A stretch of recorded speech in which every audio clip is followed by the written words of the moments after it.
सर्वात जलद पीक कर्ज वाटप करणारी अहमदनगर जिल्ह्यातील पहिलीच संस्था अहमदनगर जिल्हा बँक तसेच विविध कार्यकारी सहकारी सोसायटी ब्राह्मणवाडा यांची उत्कृष्ट कामगिरी। जिल्हा बँकेचे अध्यक्ष माननीय शिवाजीराव गर्डिले साहेब, व्हाईस चेअरमन माननीय माधवराव कानवडे साहेब व मुख्य कार्यकारी अधिकारी मा वर्बे साहेब यांच्या आवाहनानुसार आर्थिक वर्षाच्या पहिल्याच दिवशी शेतकऱ्यांना तात्काळ कर्ज वाटपासाठी प्रयत्न करण्यात आले। Bank inspector Amol Deshmukh. ब्राह्मणवाडा शाखेत 1,500 शेतकरी सभासद आहेत। जवळपास 21 कोटी कर्जवाटप करावे लागते। तसेच हा भाग जिरायती असल्याने वर्षी अखेरीस शेतकरी उसनवारी करून पैसे भरतात, त्यांना पहिल्या दिवशी कर्ज मिळाले याचा आनंद आहे। उर्वरित शेतकऱ्यांनाही लवकरात लवकर कर्जवाटप सेवा मिळेल। सीताराम पाटील गायकर, संचालक जिल्हा बँक। 31 मार्चला शेतकऱ्यांनी पीक कर्ज भरल्यानंतर अहमदनगर जिल्हा मध्यवर्ती बँक ब्राह्मणवाडा शाखेने नवीन आर्थिक वर्षाच्या पहिल्याच दिवशी पीक कर्जाचे पूर्णवाटप सुरू केले। सर्वात जलद पीक कर्ज वाटप करणारी तालुक्यातील पहिलीच संस्था हा बहुमान मिळवला। जिल्हा मध्यवर्ती सहकारी बँकेच्या ब्राह्मणवाडा शाखे संलग्न ब्राह्मणवाडा विविध कार्यकारी सेवा सोसायटीच्या 100 सभासदांना सर्वसाधारणपणे 1 कोटीच्या जवळपास कर्ज रकमेचं वाटप आर्थिक वर्षाच्या पहिल्याच दिवशी आपण करत आहोत। यावर्षी पावसाची परिस्थिती, शेतीमालाला असलेला भाव अशी प्रतिकूल परिस्थिती असतानाही सभासदांनी अपेक्षेप्रमाणे प्रतिसाद दिला आणि 31 मार्चपर्यंत भरणा झाला। त्यातील 22 तारखेपर्यंत ज्यांनी भरणा केलेला होता अशा 100 सभासदांना जवळपास 1 कोटी रुपयाचं कर्ज वाटप आज आपण वर्ग केलं जिल्हा बँकेमध्ये। प्रातिनिधिक स्वरूपात काही सभासदांना चेकही वितरित केलेत, त्यांनी पैसे घेतलेले। या कामी आम्हाला वसुलीचे कामकाज करत असतानाच जिल्हा सहकारी बँकेचे चेअरमन साहेब माननीय कर्डिले साहेबांनी आणि आपल्या तालुक्याचे संचालक माननीय गायकर साहेब, माननीय अमित भांगडे साहेब, माननीय मधुभाऊ नवले साहेब यांनी दिलेल्या आदेशाप्रमाणे लवकरात लवकर शेतकऱ्यांना कर्ज वाटप करून दुष्काळी परिस्थितीमध्ये त्यांना दिलासा देण्याचं काम जिल्हा बँकेच्या ब्राह्मणवाडा शाखेतर्फे करण्यात आलेलं आहे। या कामी आमच्या 5ही सोसायट्यांचे चेअरमन, संचालक, सचिव बंधू, त्याचप्रमाणे DB सॉफ्टवेअर जे की सोसायट्यांना जे सॉफ्टवेअर वापरलं जातं DB सॉफ्टवेअर यांनी लवकरात लवकर माहिती उपलब्ध करून ऑनलाईन पद्धतीने फाळके कसे तयार करता येतील यासंबंधी सगळ्यांनीच मोलाची मदत केल्यामुळे चालू आर्थिक वर्षाच्या नवीन आर्थिक वर्षाच्या पहिल्याच दिवशी आपण हे कर्ज वाटप करण्यासाठी आपल्याला हे शक्य झाले का। मागच्या वर्षी सुद्धा अहमदनगर डिस्ट्रिक्ट बँकेने आणि ब्राह्मणवाडा सोसायटीने जवळजवळ आर्थिक वर्षात म्हणजे पहिल्याच दिवशी कर्ज वाटप केलं होतं, जे माझ्या माहितीप्रमाणे महाराष्ट्रात कुठेही नव्हते। ह्या वर्षी पण तसंच काय आहे का की शेतकऱ्यांना लगेच लागलीच तुम्ही कर्जाचा वाटप केलेले? नक्कीच पहिलाच दिवस आहे हा नवीन आर्थिक वर्षाचा। त्यामुळे ज्या मोजक्या महाराष्ट्रामध्ये ज्या मोजक्या शाखांमध्ये बँकांमध्ये जे कर्ज वाटप झाले त्यामध्ये निश्चितच अहमदनगर जिल्हा मध्यवर्ती बँकेचा क्रमांक वरचाच लागला। एवढ्या म्हणजे तत्परतेने शेतकऱ्यांना कर्ज वाटप कशा प्रकारे म्हणजे काय करावं लागतं त्याच्यासाठी, जे इतर संस्थांना शक्य नाही होत आणि तुम्ही एवढे शक्य करता? ह्या गोष्टी काय होतंय की नवीन कामासाठी मंजुरी घ्याव्या लागतात आणि सोसायटी पातळीवरती सुद्धा झालेला आर्थिक वर्ष आहे त्याचा वेळेत जमा खर्च त्याची त्या दिवशी करून लवकरात लवकर वसुली रजिस्टर अद्ययावत करून लोकांना ज्या सभासदांनी भरणा केला आहे त्यांच्या कर्ज खात्याने अपडेट करून शेअर्स रक्कम वगैरे अपडेट करून नवीन सर्व माहिती भरावी लागते।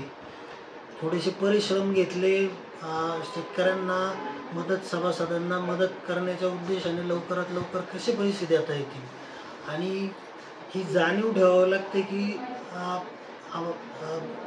शेती धंदा अडचणीचा होत चाललाय, त्यामध्ये पैसे ऐन वेळी भरण्यासाठी पैसे लोक बाहेरून व्याजाने अक्षरशः काही वेळा व्याजाने पैसे उपलब्ध करतात लोक।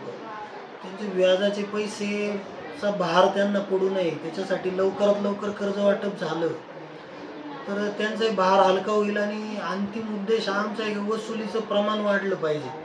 की प्रत्येक वेळी काय होतं की कर्ज भरणा 31 मार्चला करायचं पण कर्ज वाटप जर लवकरात लवकर झालं नाही तर कुठेतरी पैसे अडकून पडतात लोकांची. ही भावना आहे लोकांची. अशी माझ्या निदर्शनास आल्यानंतर हे पैसे लवकरात लवकर कसे देता येईल, कारण बँकेकडे पण पैसे तसेच आहेत ते काय त्याची कुठे गुंतवणूक होत नाही. बँकेला पण व्याज मिळतं, सभासदांची कुठेतरी आर्थिक सोडवणूक होती. लवकरात लवकर पुन्हा कर्ज मंजूर झालं तर त्यांचाही कुठेतरी आर्थिक भार त्यांचा हलका होईल. हाच एकमेव उद्देश आहे त्यामध्ये. शेतकरी जर पाहिलं आपण जे कर्ज भरतात नियमित त्यांच्यामध्ये गेल्या काही दिवसात 7-8 दिवसात एक द्विधा मनस्थिती आहे. त्याच्यात 28 तारखेला एक अहमदनगर डिस्ट्रिक्ट बँकेचं एक पत्र पाहिलं आम्ही की ज्याच्यात दिलं होतं शेतकऱ्यांनी कोणतेही मुद्दल रक्कम भरावी, व्याज भरू नये. पण आता असं झाले की त्याच्यानंतर शेतकऱ्यांकडून व्याज घेतलं गेलेलं आहे आणि त्यांनी व्याज भरले. तर अशा शेतकऱ्यांना तुम्ही काय सांगू इच्छिता?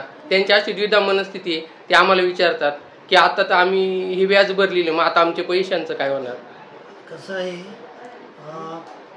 व्याजाचं केंद्र सरकारचंच परिपत्रक आहे. अगोदर आपली जिल्हा बँकही मला वाटतं 8 ते 10 वर्षापूर्वीच्या अगोदर आपण व्याज घेत नव्हतो, आपण मुद्दलाचाच भरणा करून घेतो. परंतु केंद्र सरकारने मार्गदर्शक सूचना दिल्याप्रमाणे तुम्हाला जर सभासदांना 0% लाभ जर घ्यायचा असेल तर आपण 31 मार्च पूर्वी कर्जाचा भरणा करणं कंपल्सरी आहे.